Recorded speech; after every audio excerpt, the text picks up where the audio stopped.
Alunos, aqui quem fala é a professora Rosane da Escola Maria Mota Lima. Sou professora da disciplina de História das turminhas do 3º e do 4º ano. E hoje eu estou aqui com um tema de aula dos alunos do 4º ano, que é o chamado Os Donos da Terra. Nesse tema a gente vai ver como viviam os primeiros habitantes do estado do Ceará, como era o estilo de vida deles e o que aconteceu depois da colonização portuguesa. Aqui eu trago o nome do diretor Bervânio, o da coordenadora pedagógica Estefânia e o da professora Rosane. Então vamos lá que agora a gente vai assistir a nossa aula. Então, quem foram os primeiros habitantes do estado do Ceará? A história do Ceará, ela não se diferencia muito da história do Brasil. E a gente sabe que antes dos portugueses chegarem aqui no ano de 1500, existia uma concentração muito grande de habitantes aqui no território nacional. Então, esses habitantes foram os índios. Acredita-se que entre 7 e 10 mil anos atrás, diferentes povos habitavam o território que hoje conhecemos como região Nordeste. Então, os índios eles já tinham um controle das terras cearenses antes da chegada dos portugueses. Os povos nativos que viviam no estado do Ceará durante a colonização portuguesa, no século XVII, eram os Tupinambá, que eram conhecidos pelos Tabajaras e os Potiguara, os Tremembé e os Cariri, mais conhecidos também como Ariú, Cariú, Crateú e Inhamu. E havia também os Canindé, os Pacaju, os Jaguaribara, os Calaça, os Icó, os Jucá, os Anassé, entre tantos outros.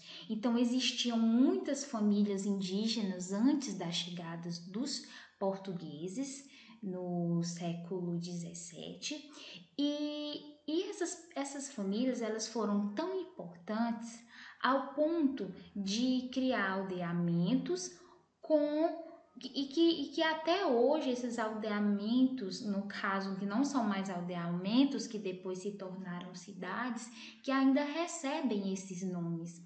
Aqui a gente pode citar o exemplo da cidade de Crateús. A cidade de Crateús, ainda assim, ainda hoje, ainda tem algumas famílias indígenas. E aqui a gente vê que os Tremembé e entre os Tremembé e os Cariri existiam os Crateú. Então era uma família que deu nome à cidade de Crateús. E aqui também a gente vai ver outra cidade muito conhecida que é a de Canindé. Então aqui a palavra Canindé escrita com a letra K e atualmente nós temos a cidade Canindé com a letra C, mas isso não significa dizer que nessa cidade não existiam esses indígenas e que esse não teve relevância. Teve relevância sim. Esses nomes vêm exatamente sua origem das famílias indígenas. Aqui a gente também pode citar a cidade de Baturité. Ela se encontra nas serras maciças de Baturité e lá também teve grande presença de indígenas. E ela está aproximadamente uns 100 quilômetros da capital, Fortaleza. E assim, gente, esses índios que viveram nessa época, antes da chegada dos portugueses, eles tinham o estilo de vida deles. Eles tinham costumes, crenças, hábitos que pertenciam a eles. Os índios, eles habitavam moradias coletivas chamadas de maloca, então a casa dele abrigavam várias pessoas. Não é como hoje que a gente tem as famílias que se concentram, cada uma em suas casas, com aproximadamente 4 pessoas, não. Nessa época, os índios viviam nas malocas, que é um tipo de residência parecido com essa aqui da imagem, feita de palha, e na maioria das vezes essa maloca ela era muito grande para abrigar muitas pessoas. E a gente pode se perguntar como é que eles viviam, né? Como é que esses índios viviam? eles não discutiam, eles não brigavam. Gente, eles tinham um estilo de vida muito disciplinado. Existia uma educação muito forte entre os indígenas. Eu não estou falando da educação de ir para a escola, aprender a ler e escrever. Eu estou falando daquela educação que a gente já aprende nos primeiros dias de vida, que é saber respeitar o próximo, saber que tem um líder que coordena as nossas ações. Lá, esse líder, ele coordenava as ações nas aldeias, e também existia uma separação de tarefas, uma organização nas tarefas. Cada pessoa, cada grupo tinha uma responsabilidade. Então, existia uma separação de tarefas por parte dos homens, das mulheres e das crianças. Aqui a gente pode ver que os homens, eles eram responsáveis pela caça, pela pesca, pela coleta de frutos nas árvores. Eles também faziam os chocalhos e o tambor, porque vocês pensam que eles não se divertiam também? Sim, os índios, eles faziam os seus rituais de festas, de crenças. Eles tinham o deus do fogo, o deus da água, eles tinham seus deuses. Então, eles realizavam também momentos festivos. Então, para comemorar, eles estavam ali criando seus próprios instrumentos. Eles também eram quem fabricavam as machadinhas de pedra, que são esse tipo de machado aqui. Eles produziam a arco e flecha para capturar os alimentos também, matar os bichos para que eles estivessem comendo. E também eles praticavam a coivara. O que é coivara? A coivara é quando a pessoa decide queimar uma parte da terra para que limpe, né, para o plantio. Embora isso não seja tão aconselhável, porque tira a fertilidade daquele pedaço de chão. Então, os índios, no que se refere aos homens, eles faziam essas tarefas. E as mulheres? O que as mulheres faziam? Essas mulheres, elas eram muito espertas também. Olha, elas fabricavam objetos de cerâmica com barro, a exemplo dessa panelinha aí. Elas faziam diversas coisas com barro. Elas produziam as panelas, os pratos, as colheres. Elas também teciam as redes com fios de algodão. A gente pode perceber que uma rede feita por uma indígena, né, dentro da maloca onde eles moravam. Elas buscavam a água, porque também não existia água encanada. A água tinha que ser colocada na cabecinha e levar até a maloca para que fosse possível as suas atividades ali domésticas. Elas preparavam uma comida que incluía o que eles comiam muito? Era o beiju, a tapioca, o mingau, o peixe cozido e o pirão. Esses produtos eram organizados por ele também, o beiju, que eles organizavam a plantação desse beiju e depois colhiam. Eles tinham uma alimentação muito saudável, era uma alimentação de produtos inteiramente naturais, certo? E também, além dos homens, das mulheres, tinham as crianças, né? As crianças também exerciam um papel importante aqui na comunidade indígena, aqui no Ceará, pois elas brincavam e eram elas quem produziam seus próprios brinquedos e também eram muito obedientes aos pais. As crianças, elas entendiam que era necessário obedecer ao superior, pois aquele superior era mais esperto, sabia dos perigos que eles podiam correr lá na comunidade indígena. Então, por isso que eles eram muito obedientes. À medida que eles eram obedientes, eles também se divertiam com suas brincadeiras e na construção de seus próprios brinquedos. Aqui a gente pode ver duas crianças brincando como se fosse um cabo de guerra, né? A gente vê a felicidade estampada aqui no rostinho dessa criança. E aqui a gente vê duas crianças também utilizando aí a madeira para a realização de alguma tarefinha. E assim, Na aldeia existia uma pessoa que era o líder, o chefe, aquele que dizia: você deve fazer isso porque nós precisamos disso. Então, quem era essa pessoa? Era o cacique. O cacique e a organização da aldeia. Em cada aldeia indígena havia um cacique que todos respeitavam. Era um líder natural que organizava a tribo e não um rei a quem todos deviam obedecer e aceitar as vontades.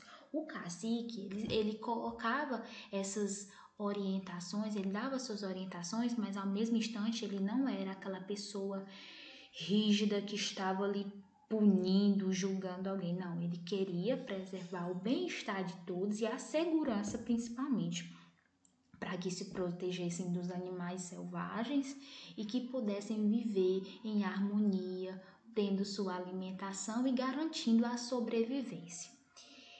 Então, existiu aí um estilo de vida dos indígenas antes da chegada dos portugueses, antes da descoberta das terras que deram nome de Ceará, né? Houve-se, portanto, gente, por volta do século XVII, uma destruição provocada pela colonização. Que tipo de destruição?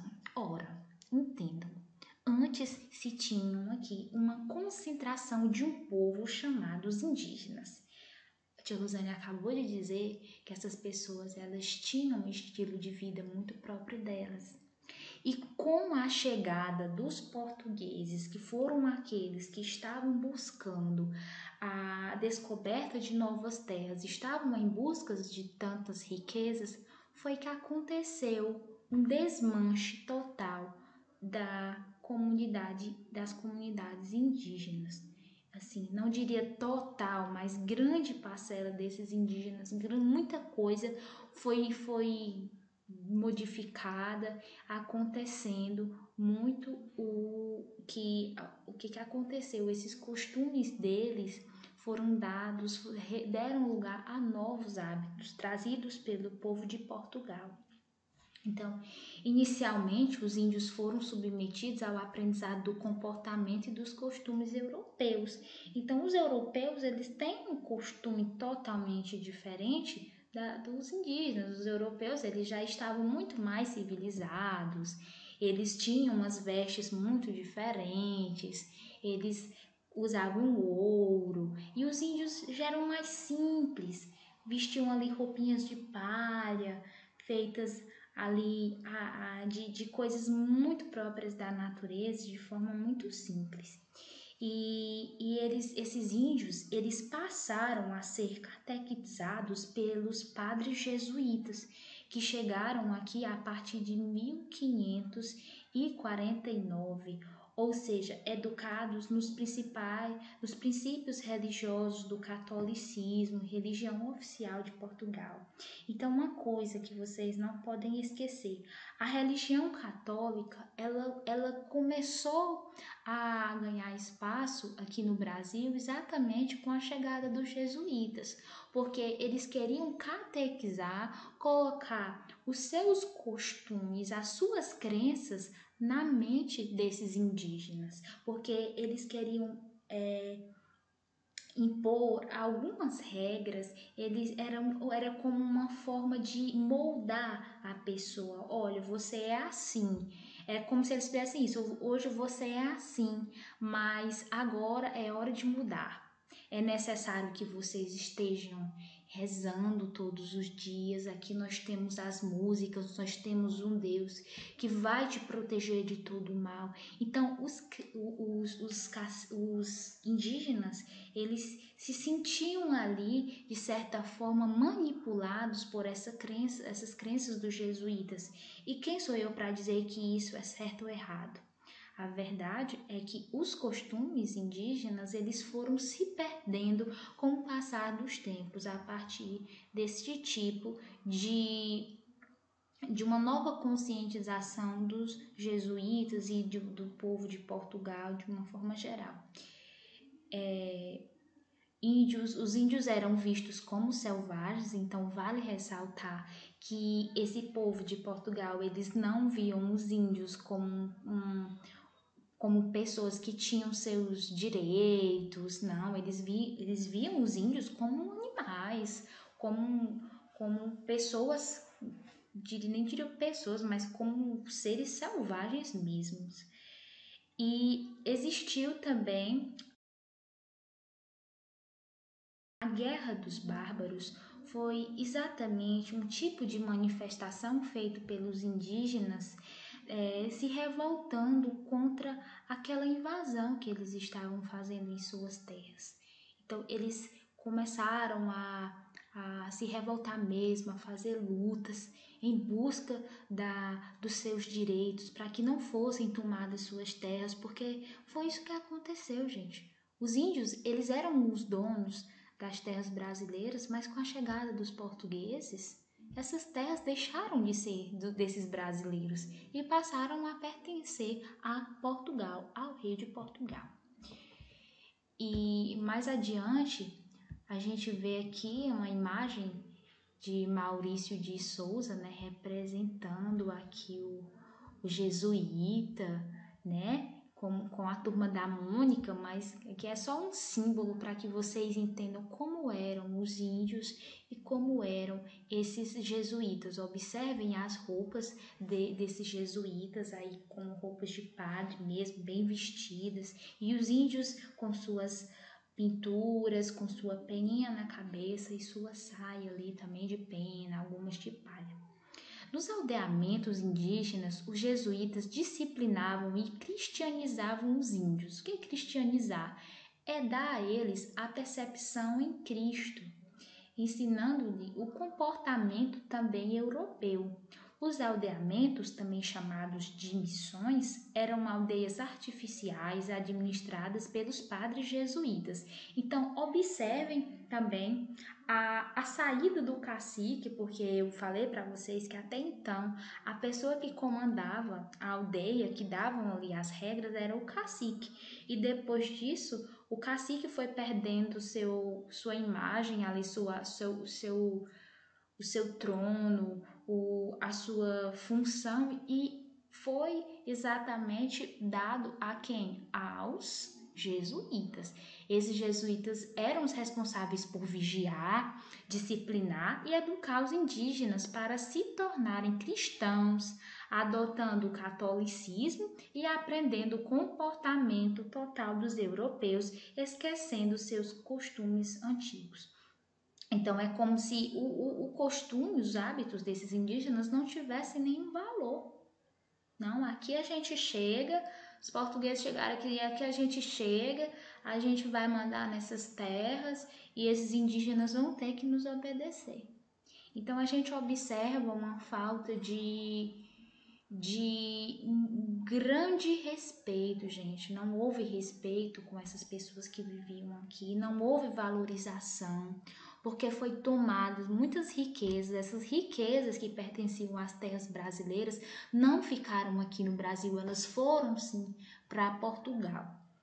Então, mais adiante, a gente consegue ver o que é que restou, né, desse povo que vivia. A gente na atualidade vai ter aí sim alguns indígenas aqui no Ceará. Eles lutam muito por serem bem vistos, por terem seus direitos garantidos, mas infelizmente a gente não observa uma grande valorização, nunca houve uma valorização extrema desses índios, não, porque sempre foi como a Europa quis, como Portugal quis. Então, existem uns resquícios aí na nossa sociedade, por isso que existe muita injustiça, por isso que existe muita desigualdade, porque elas vêm ainda lá dos anos de 1500, tá? Elas não nasceram ontem. E elas vão prevalecer por muitos e muitos tempos ainda, acredito eu.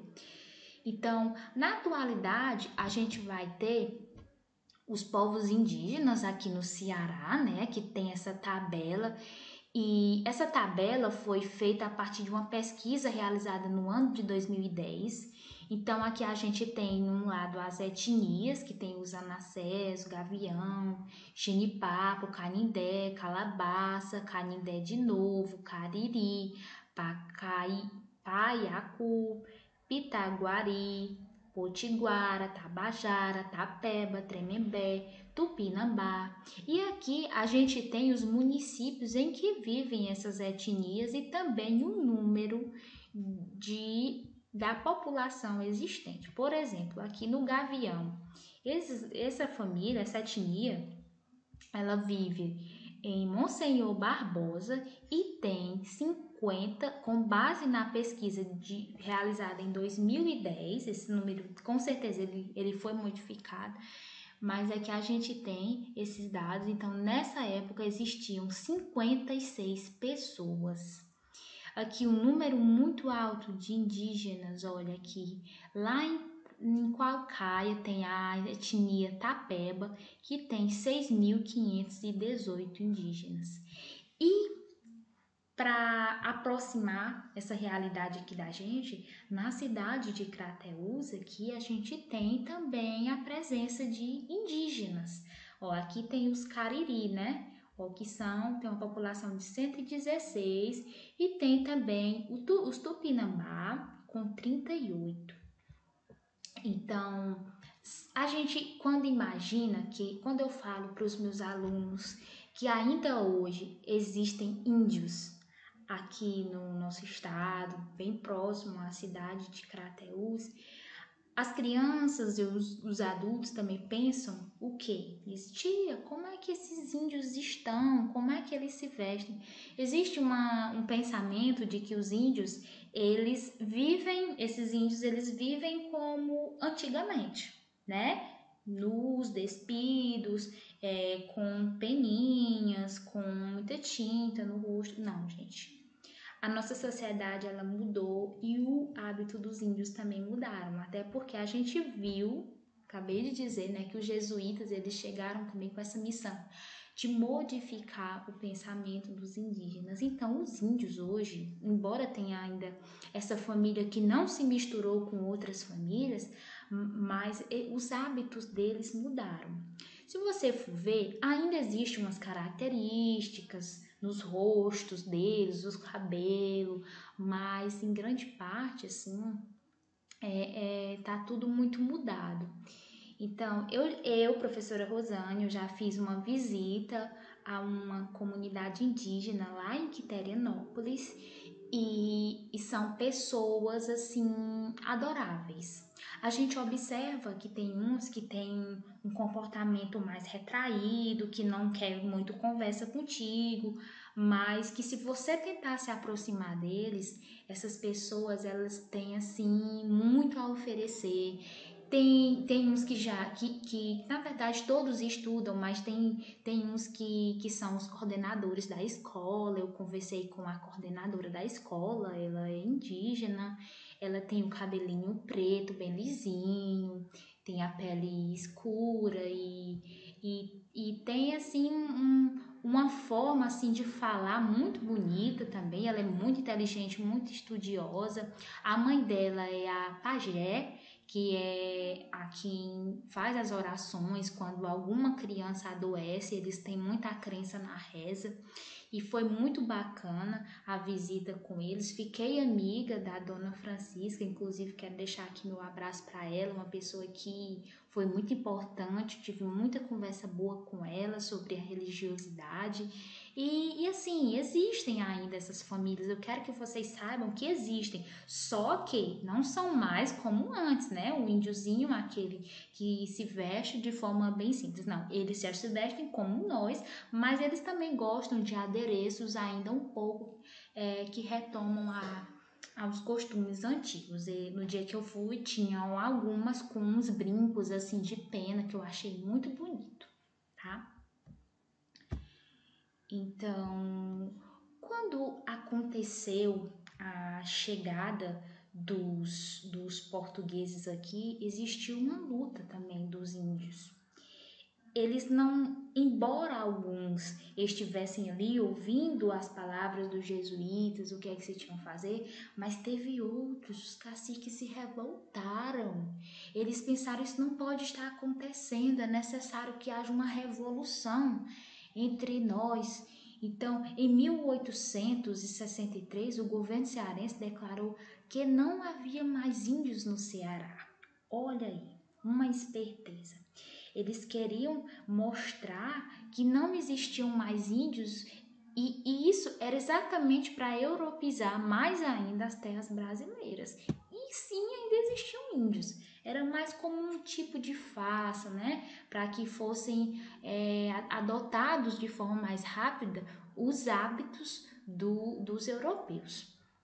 Os indígenas perderam quase todas as suas terras e foram silenciados, gente. Quando esses portugueses chegaram, eles tomaram mesmo as terras dos indígenas, como eu tô falando para vocês, eles lutaram muito, mas não teve jeito. Essas terras foram tomadas. Até hoje, os indígenas do Ceará lutam para serem reconhecidos pelo governo e por setores mais ricos da sociedade cearense, né? E a principal luta é pela demarcação de suas terras, ou seja, o estabelecimento de limites do território que pertence a cada povo indígena. Então, ainda teve aí uns que conseguiram salvar suas terras, graças a Deus, que pertence até hoje com essas terras, isso é muito bom. E a luta deles é exatamente para garantir esses pedaços de chão para que não sejam tomados por ninguém. Assim como foi em tempos passados aí, outras famílias indígenas perderam tudo que tinham.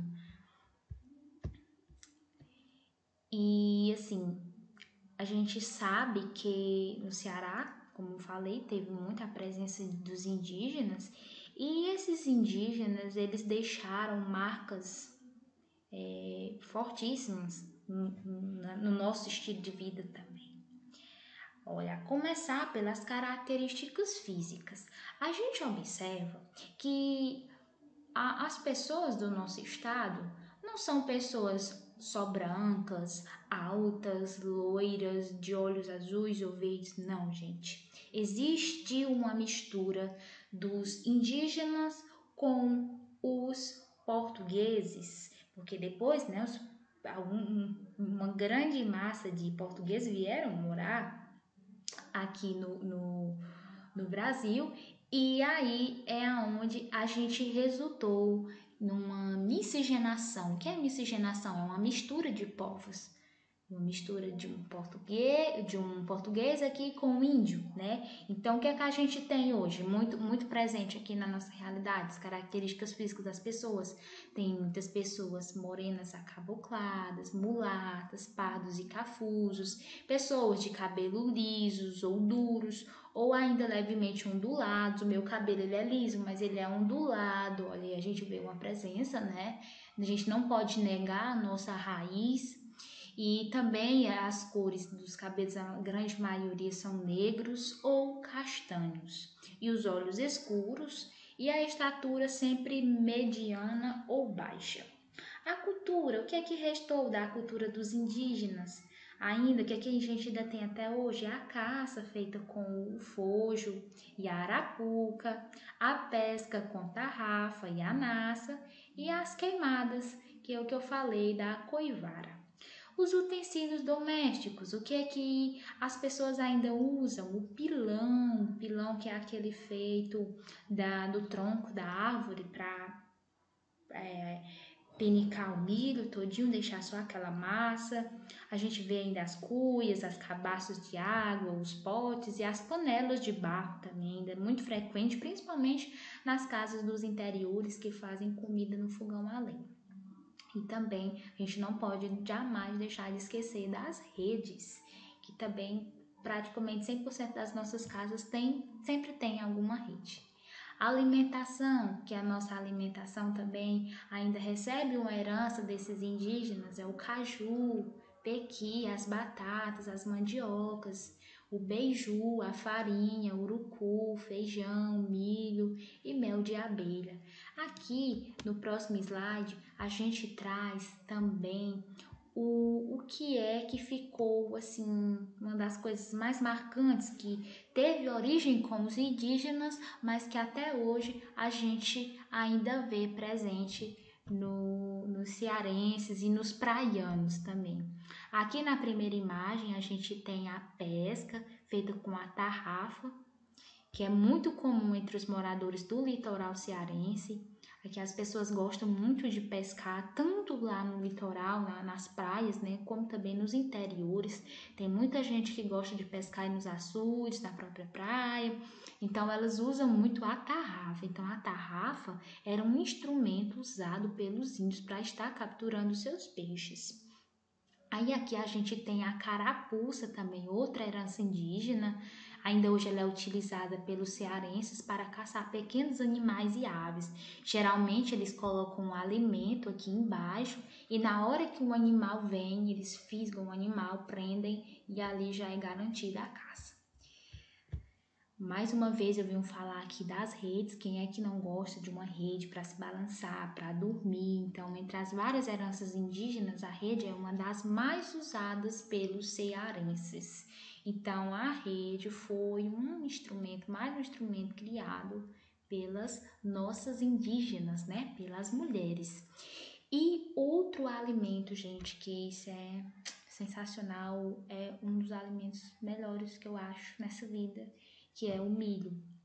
O milho assado ou cozido era um dos alimentos favoritos dos indígenas, que habitavam o Ceará e ainda faz hoje parte da culinária cearense.